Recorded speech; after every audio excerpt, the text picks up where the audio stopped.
I'll never forget the moment my son Liam's 7th birthday party went from pure joy to absolute chaos. 1 second, kids were shrieking with laughter in the bounce house. Parents were swapping stories over lemonade, and Liam was glowing.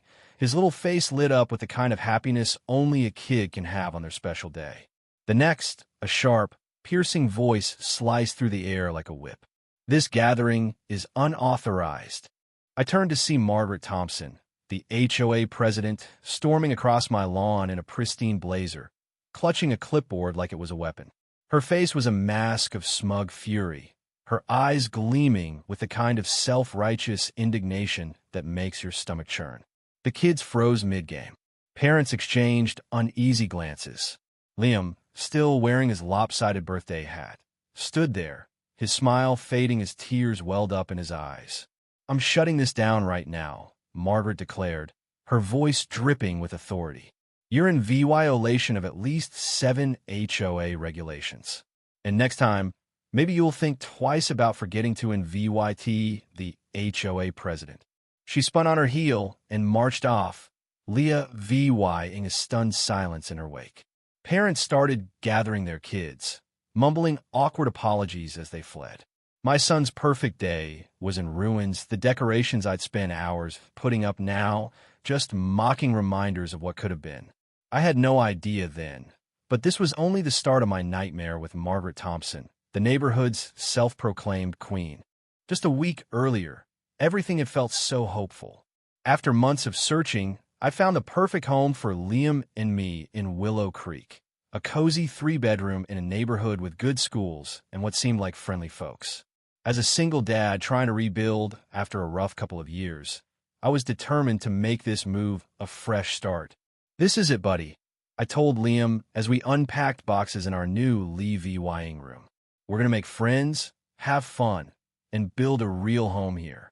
Liam's birthday seemed like the ideal chance to dive into the community, to meet other families, and help him connect with kids before school started. I poured my heart into planning and delivering in VY Tatines to every house on our block with kids, renting a bounce house that met every HOA guideline, even double-checking noise ordinances to ensure our little party wouldn't ruffle any feathers. The one in VY Tatine I didn't send went to 1422 Willow Drive, Margaret Thompson's house. We'd already had a run-in just days after MOVYing in. I left my trash cans out a bit too long, 16 hours past pickup. To be exact, Ann found a typed notice taped to my door, complete with a time-stamped photo of the bins and a lecture about community standards.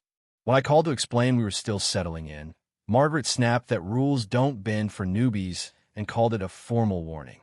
Her tone told me everything I needed to know. She wasn't someone you crossed lightly.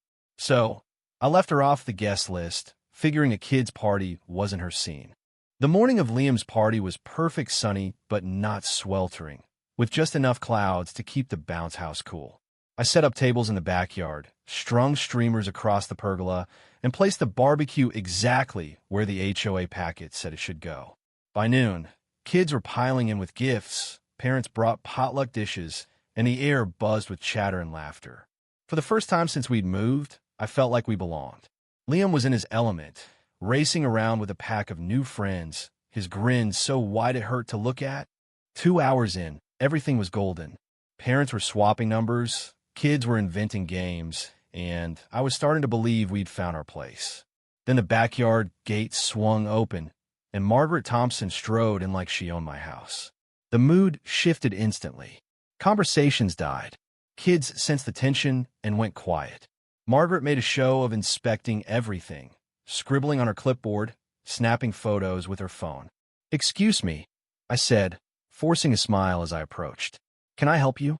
She didn't even look up. "Your violating noise ordinances, exceeding gathering limits without approval, and that bounce house needs special permission," she said, her voice cold as ice.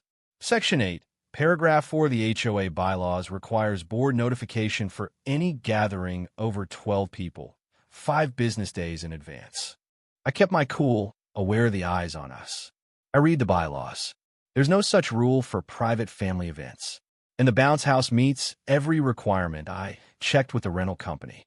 Her eyes narrowed.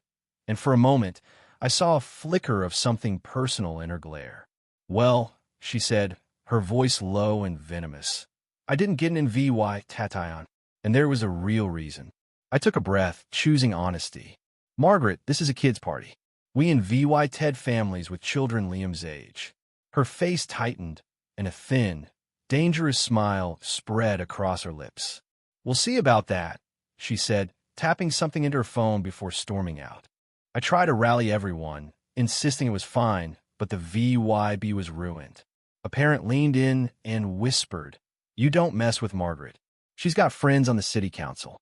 I brushed it off, but 2 hours later, a police officer and a city official showed up at my door. The officer looked embarrassed as he rattled off complaints about noise, fire hazards, and Dabserdlizer VYing alcohol to minors. The official clutched a list of supposed code violations. Parents grabbed their kids and bolted, offering quick goodbyes.